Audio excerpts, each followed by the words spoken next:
Hello friends, welcome back to my channel. আজ আমি আপনাদের সাথে ফুলকপির ডাঁটা চচ্চড়ি রেসিপি শেয়ার করব, যেটা শীতকালে গরম ভাতে খেতে অসাধারণ লাগে।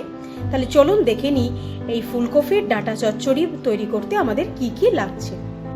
কফি ডাঁটা চচ্চড়ি করার জন্য আমি এখানে কিছুটা কফি ডাঁটা ভালো করে ধুয়ে আমি একটু 5 মিনিটের মতো একটু জলে ভাপিয়ে নিয়েছি। আর আমি এখানে সরু সরু লম্বা লম্বা করে বেগুন কুচো করে নিয়েছি। এখানে আমি অল্প মূলো সরু সরু লম্বা লম্বা পাতলা পাতলা করে কেটে নিয়েছি। এখানে আমি লম্বা করে কিছুটা আলুও কেটে নিয়েছি। এবার আমি রান্নাটা শুরু করব। ডাঁটা চচ্চড়ি করার জন্য আমি এখানে একটা প্যান ভালো করে গরম করে নিয়েছি। এতে আমি 2 টিস্পুনের মতো সর্ষের তেল খুব ভালো করে গরম করে নেব। তেলটা গরম হয়ে গেছে। এবার এই তেলে আমি একটা শুকনো লঙ্কা দেব আর 1/2 টিস্পুন আমি কালো জিরে দেব। তেলটা গরম হয়ে গেছে। এবার এতে আমি প্রথমে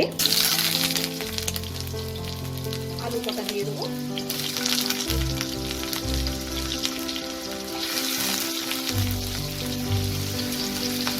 আর মূলোটা দিয়ে দেবো।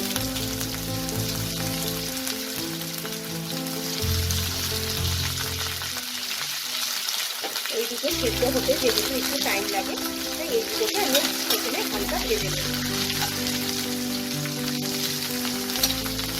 এই মূলো আর আলুটা আমার ভাজা হয়ে গেছে।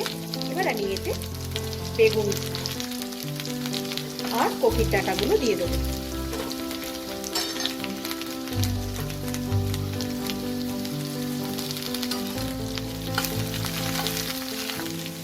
এতে আমি এবার নুন পরিমাণ মতো আর 1/2 টিস্পুনের মতো হলুদ দেবো।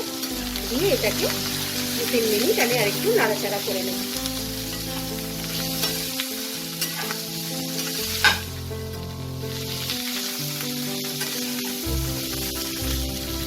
এটাকে আমি আরো 2-3 মিনিট আমি ভালো করে নাড়াচাড়া করে নিয়েছি। এবার এতে আমি অল্প জল দেবো। জলটা আমার ফুটে গেছে। এখন আমি এটাকে ঢেকে যতক্ষণ না সবজিটা আমার আলু মূলো সবকিছু নরম হচ্ছে ততক্ষণ আমি মিডিয়াম ফ্লেমে এটাকে রান্না করব। আর সর্ষে বাটাটা আমি এখনই দেবো না, সবজিগুলো সেদ্ধ হয়ে গেলে তবে আমি দেবো। 5 মিনিট পর আমি ঢাকাটাকে খুলে দেখব। আলুটাও নরম হয়ে গেছে, সবকিছু নরম হয়ে গেছে। এবার আমি এখানে 1 চামচ সর্ষে কালো সর্ষে আমি বেটে রেখেছি আর 4টে কাঁচা লঙ্কা মাঝখান থেকে ছিঁড়ে রেখেছি, এইটা দিয়ে দেবো। এবার এটাকে আর ঢাকার দরকার নেই।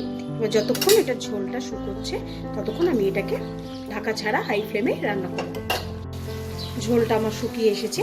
এখন আমি কিছু ধনেপাতা এর উপর দিয়ে দেবো।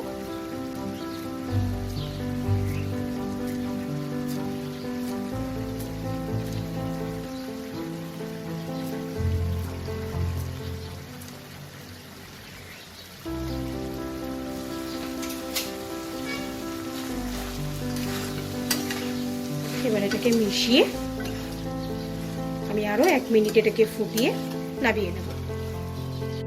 কফি ডাঁটা চচ্চড়িটা আমি সার্ভিং প্লেটে বেড়ে নিয়েছি। আপনাদের যদি আজকের ভিডিওটা ভালো লাগে লাইক করবেন, শেয়ার করবেন আর বাড়িতে বানিয়েও অবশ্যই আমাকে কমেন্ট করে লিখে জানাবেন।